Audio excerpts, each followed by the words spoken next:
1200 કરોડના ખર્ચે બનતો અંબાજી કોરિડોરમાં ડિમોલિશનની કામગીરી હાથ ધરાઈ દબાણ અસરગ્રસ્ત 89 ઘર પર સરકારી બુલડોઝર ફરી વળ્યા।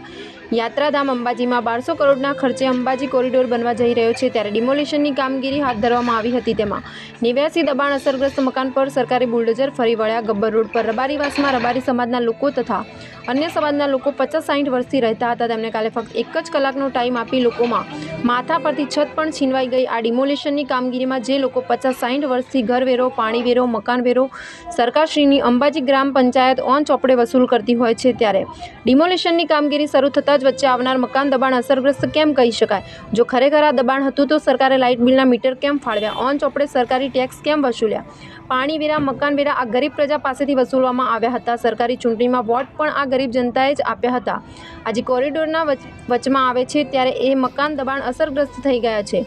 આ ગરીબ જનતાની માંગ હતી કે તેમને કોઈ વૈકલ્પિક વ્યવસ્થા આપવામાં આવે, પણ સરકારે તો આ ખાડા કાન જ કરી નાખ્યા છે। શું યાત્રાધામમાં રહેવું આ ગરીબ જનતાનો ગુનો હતો? કોરિડોર તો હમણાં જ પાસ થયો, પણ આ લોકો 50-60 વર્ષથી અંબાજીની ધરા પર રહેતા આવ્યા છે। કાળી મજૂરી કરી પોતાના ઘરનું ગુજરાન કરતા હતા। તેમના માથેથી છત છીનવી લેવી કેટલું યોગ્ય હતું? છત છીનવી તો છીનવી, પણ શું સરકાર હવે આ ગરીબ પ્રજાને શું વૈકલ્પિક વ્યવસ્થા આપશે તે જોવાનું રહ્યું। રબારી ગોડિયા વિસ્તારમાં મકાનો એકાએક તોડી પાડતા રહેવાસીઓને આંચકો। અંબાજી ખાતે વર્ષોથી વસવાટ કરતા આ વિસ્તારના રબારી લોકોના ઘર એકાએક સરકાર દ્વારા તોડી પાડતા લોકોએ અચાનક બનેલ ઘટનાને લઈ આંચકો લાગ્યો હતો। સરકાર દ્વારા નોટિસો અપાઈ હતી, પરંતુ ડિમોલિશનની તારીખ જાહેર નહીં કરાઈ હોવાના લીધે લોકો ઓચિંતી કાર્યવાહી થતાં બેબાકડા બન્યા હતા અને નજર સામે મકાન પર બુલડોઝર ફેરવવાનું ચાલુ થતાં લોકોના ઘર વખરીના સામાન પણ જેમને તેમ ઘરમાં પડ્યા રહ્યા હતા। તે ઘરો તૂટવાનું ચાલુ કરતાં તાત્કાલિક કામે ધંધે ગયેલા લોકોને ખબર કરવાનું ચાલુ કરતાં લોકોમાં પોતાના ઘર બચાવવા દોડધામ શરૂ થઈ હતી, જેમાં પણ અમુક લોકો દ્વારા પોતાના ઘર તૂટતા બચાવવા ઉગ્ર બનતા તંત્ર દ્વારા પહેલાથી કરેલ તૈયારી મુજબ 400 જેટલા પોલીસ કર્મીઓનો કાફલો ખડકી દેવાયો હતો, જેથી કામગીરીમાં દખલ ન પડે અને પોલીસ કાફલાની હાજરી વચ્ચે લોકોની નજરો સમક્ષ પોતાના વસવાટને તૂટતા લોકોએ જોયા હતા। જેમાં એક વ્યક્તિએ તો પોતાના જીવનભરની કમાઈથી પાકું મકાન બનાવી બીજા દિવસે વાસ્તુ પૂજાની તૈયારી કરતા ડિમોલિશનની નોટિસ મળતા અને બુલડોઝર ઘર પર ફરી વળતા બેભાન થઈ જતા તાત્કાલિક 108 મારફતે હોસ્પિટલ ભેગા કરવાનો વારો આવ્યો હતો। ત્યારે રાતભર ચાલેલ આ ડિમોલિશન કામગીરી દરમિયાન વૈકલ્પિક વ્યવસ્થાના અભાવે અમુક લોકો પોતાના ઘરના કાટમાળ સાથે રાતભર રોતા કકળતા બેસી રહ્યા હતા। ત્યારે લોકોની હાલત જોઈ કામગીરી નિહાળવા આવનાર લોકોનું હૃદય પણ દ્રવી ઉઠ્યું હતું અને રોતા કકળતા બાળકો, સ્ત્રીઓ, વૃદ્ધોને જોઈને આંખોમાં પાણી ઉભરાયા હતા। સરકારની નિષ્ઠુરતાને લઈ વર્ષોથી વસતા આ વિસ્તારના સ્થાનિકોમાં ભારે રોષ અને દુઃખની લાગણી જોવા મળી રહી છે। વર્ષોથી અહીં પોતાના ઘરમાં રહેતા લોકોને અન્ય વ્યવસ્થા નહીં આપી એકાએક તેમની છત છીનવી લેતા બેઘર બનેલા લોકો વિકાસની લાયમાં ગરીબને માર જેવો ઘાટ સર્જાયો છે। રિપોર્ટર કિશન શર્મા, અંબાજી।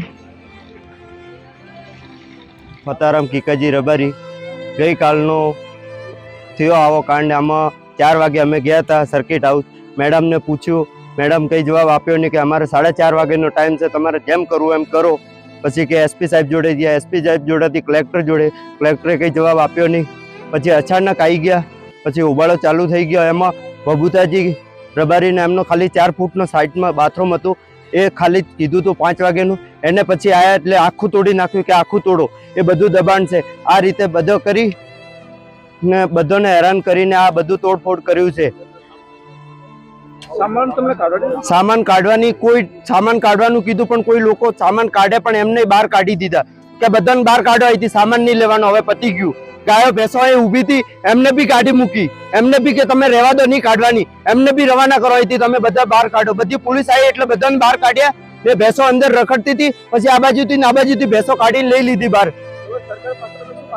અમારે એક જ માંગ હતી 3 મહિનાથી કે અમને જગ્યાની વૈકલ્પિક વ્યવસ્થા કરી આપો, પણ કઈ સરકાર સાંભળ્યું નહીં। અમે નેતા જોડે ગયા, મુખ્યમંત્રી જોડે, બધી જગ્યાએ ગયા, પણ કોઈ અમારો સારો મળ્યો નહીં। એમાં કાલે આ ડખતે મીડિયા વાળા આવીને ખાલી ફોટા પાડે છે અમુક લોકો, પણ એમાં કઈ નહીં કે તમારે એમ છે ને એમ છે ને 70 વાતો કરે છે, પણ કઈ અમારું થતું નથી। એટલે હવે તમને જેમ ફાવે એમ, તમારી ઈચ્છા હોય એમ સરકાર કરે। અમે મુસલમાનનો ઈરાદો કરી નાખ્યો છે, અમારામાં એવી હાલત થઈ છે અમારો। અમે સાહેબ અહીંયાથી 60-70 વર્ષથી અહીંયા રહેતા હતા ને અમને નોટિસ તો આલી હતું, પણ એક અમારે તો મને અમે માંગણી કીધી હતી સરકાર જોડે કે ભાઈ અમને જગ્યા મૂકો, અમારે સોમન ક્યાં મૂકવાનો? સોમન તો અમારે મૂકવો પડે કે અમારે બહાર છોકરા ક્યાં મૂકવાના? અમારે રોડ ઉપર ફેંકી દેવાના? અમારા માટે કોઈ સરકાર નથી, અમારે કોઈ વ્યવસ્થા નથી।